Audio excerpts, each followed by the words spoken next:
Game of Life and How to Play It by Florence Scovel Shinn.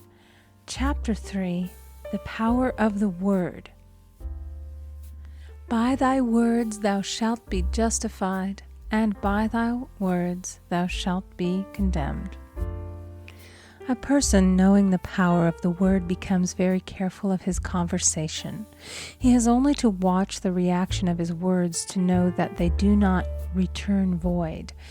Through his spoken word, man is continually making laws for himself. I knew a man who said, "I always miss a car. It invariably pulls out just as I arrive." His daughter said, "I always catch a car. It's sure to come just as I get there." This occurred for years. Each had made a separate law for himself, one of failure, one of success. This is the psychology of superstitions. The horseshoe or rabbit's foot contains no power, but man's spoken word and belief that it will bring him good luck creates expectancy in the subconscious mind and attracts a lucky situation.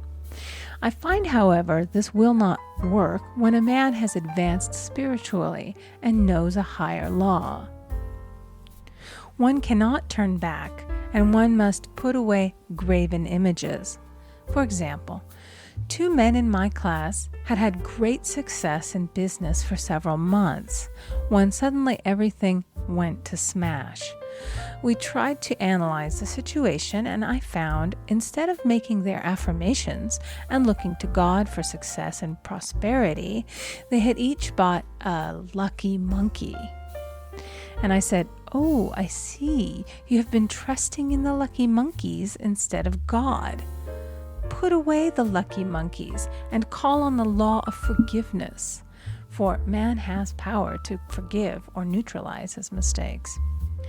They decided to throw the lucky monkeys down a coal hole, and all went well again. This does not mean, however, that one should throw away every lucky ornament or horseshoe about the house, but he must recognize that the power back of it is the one and only power, God, and that the object simply gives him a feeling of expectancy. I was with a friend one day who was in deep despair. In crossing the street, she picked up a horseshoe. Immediately, she was filled with joy and hope. She said God had sent her the horseshoe in order to keep up her courage. It was indeed, at that moment, about the only thing that could have registered in her consciousness.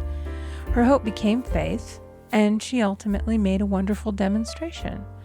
I wish to make the point clear that the men previously mentioned they were depending on the monkeys alone, while this woman recognized the power back of the horseshoe. I know in my own case it took a long while to get out of a belief that a certain thing brought disappointment. If the thing happened, disappointment invariably followed. I found the only way I could make a change in the subconscious was by asserting, there are not 2 powers, there is only one power, God. Therefore, there are no disappointments, and this means a happy surprise. I noticed a change at once, and happy surprises commenced coming my way. I have a friend who said nothing could induce her to walk under a ladder. I said, "If you are afraid, you are giving into a belief in 2 powers, good and evil, instead of one. As God is absolute, there can be no opposing power, unless man makes the false of evil for himself. To show you believe in only one power, God, and that there is no power or reality in evil, walk under the next ladder you see." Soon after, she went to her bank. She wished to open her box in the safety deposit vault, and there stood a ladder on her pathway. It was impossible to reach the box without passing under the ladder. She quailed with fear and turned back. She could not face the lion on her pathway.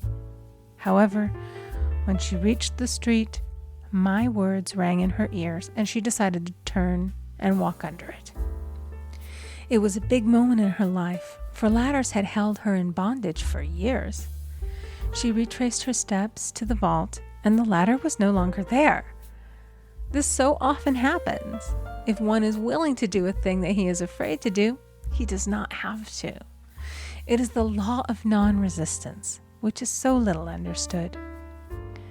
Someone has said that courage contains genius and magic.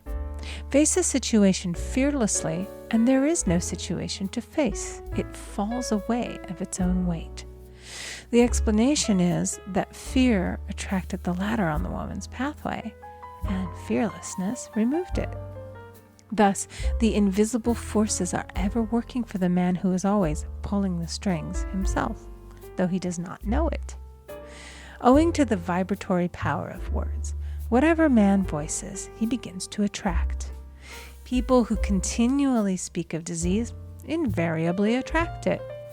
After man knows the truth, he cannot be too careful of his words.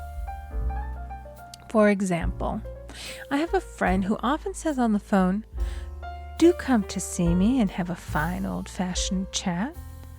This old-fashioned chat means an hour of about 500 to 1,000 destructive words, the principal topics being loss, lack, failure, and sickness. I reply, "No, thank you. I've had enough old-fashioned chats in my life. They are too expensive, but I will be glad to have a new-fashioned chat and talk about what we want, not what we don't want." There is an old saying that man only dares to use his words for three purposes: to heal, bless, or prosper. What man says of others will be said of him, and what he wishes for another he is wishing for himself. Curses like chickens come home to roost. If a man wishes someone bad luck, he is sure to attract bad luck himself. If he wishes to aid someone to success, he is wishing and aiding himself to success. The body may be renewed and transformed through the spoken word and clear vision, and disease be completely wiped out of the consciousness. The metaphysician knows that all disease has a mental correspondence, and in order to heal the body, one must first heal the soul. The soul is the subconscious mind, and it must be saved from wrong thinking. In the 23rd Psalm we read, "He restoreth my soul." This means that the subconscious mind or soul must be restored with the right ideas, and the mystical marriage is the marriage of the soul and the spirit, or the subconscious and superconscious mind. They must be one. When the subconscious is flooded with the perfect ideas of the superconscious, God and man are one. I and the Father are one. That is, he is one with the realm of perfect ideas. He is the man made in God's likeness and image, imagination, and is given power and dominion over all created things, his mind, body, and affairs. It is safe to say that all sickness and unhappiness come from the violation of the law of love. A new commandment I give unto you, love one another. And in the game of life, love or goodwill takes every trick. For example, a woman I know had, for years, an appearance of a terrible skin disease. The doctors told her it was incurable, and she was in despair. She was on the stage, and she feared she would soon have to give up her profession, and she had no other means of support. She, however, procured a good engagement, and on the opening night made a great hit. She received flattering notices from the critics and was joyful and elated. The next day she received a notice of dismissal. A man in the cast had been jealous of her success and had caused her to be sent away. She felt hatred and resentment taking complete possession of her, and she cried out, "Oh God, don't let me hate that man." That night she worked for hours in the silence. She said, "I soon came into a very deep silence. I seemed to be at peace with myself, with the man, and with the whole world. I continued this for 2 following nights, and on the 3rd day I found I was healed completely of the skin disease. In asking for love or goodwill, she had fulfilled the law. For love is the fulfilling of the law. And the disease, which came from the subconscious resentment, was wiped out. Continual criticism produces rheumatism, as critical, inharmonious thoughts cause unnatural deposits in the blood which settle in the joints. False growths are caused by jealousy, hatred, unforgiveness, fear, etc. Every disease is caused by a mind not at ease. I said once in my class, there is no use asking anyone, what's the matter with you? We might as well just say, who's the matter with you? Unforgiveness is the most prolific cause of disease. It will harden arteries or liver and affect the eyesight. In its train are endless ills. I called on a woman one day who said she was ill from having eaten a poisoned oyster. I replied, "Oh no, the oyster was harmless. You poisoned the oyster. What's the matter with you?" She answered, "Oh, about 19 people." She had quarreled with 19 people and had become so inharmonious that she attracted the wrong oyster. Any inharmony on the external indicates there is mental inharmony. As the within, so the without.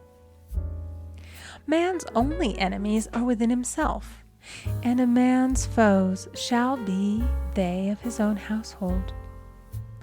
Personality is one of the last enemies to be overcome, as this planet is taking its initiation in love.